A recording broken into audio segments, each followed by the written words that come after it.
into the upper class in Victorian times. The upper class would normally be seen as aristocracy. Think dukes, duchesses, viscounts, earls, things like that. And a lot of the time they would inherit the titles, the money, even the houses from members of their family. They didn't necessarily need to have jobs because their jobs would be taking over running homes, landowners, things like that. So they wouldn't be seen as having to have a job in the same sense.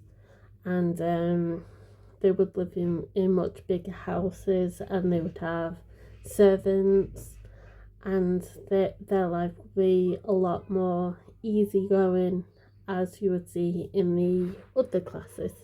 A lot of people just under the aristocracy would be known as knights, and they would be seen as lower class than the upper class because they didn't exactly inherit their title. A monarch would have to bestow that title upon them. The fact that their title would kind of open doors for the rest of the family, and their children would ideally get a higher education, often meant that their family would become upper class by that association. Upper class children would be very highly educated, and boys, especially over the age of 7, would be taken to boarding school, whereas young girls would be kept at home to be homeschooled by a governess.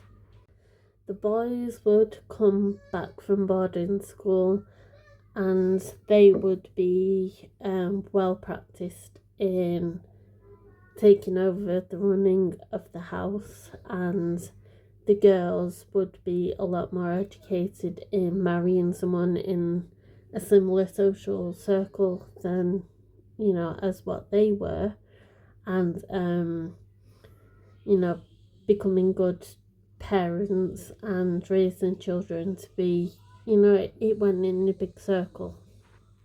This would also have an effect on the future of the children in the way that, for boys at least, the eldest of the boys would work to take over the running of the land, and the younger boys, more often than not, they would draft to the navy.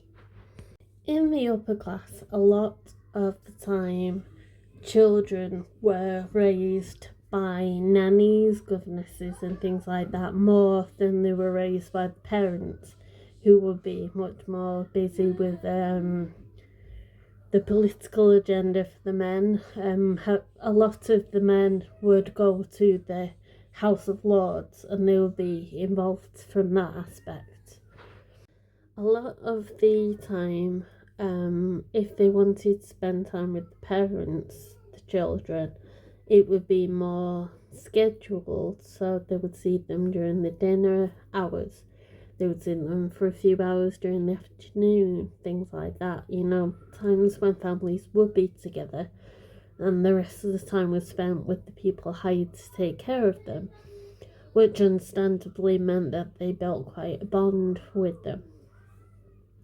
It also meant that because of the convenience and the comfort and things like that, families in the Victorian ages would grow.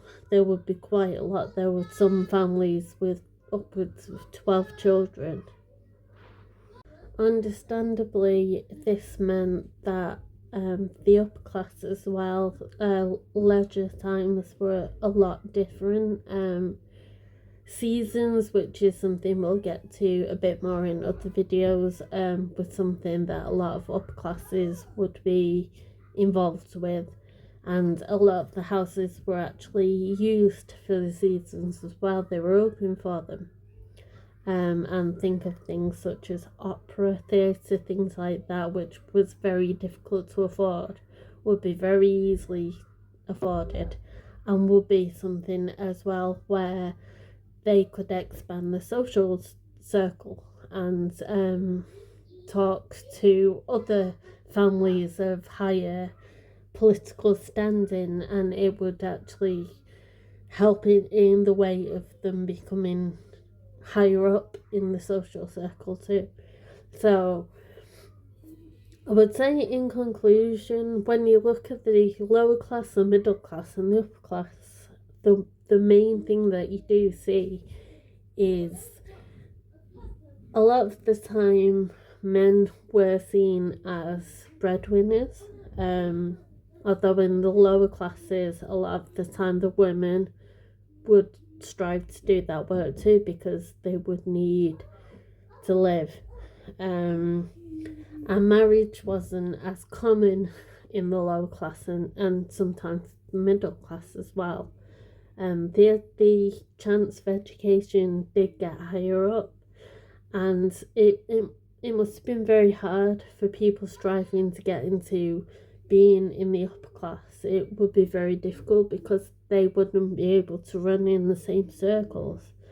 It'd be very hard to speak to people and have your opinion counted and have your voice heard. I think that would be something that would be very difficult as well.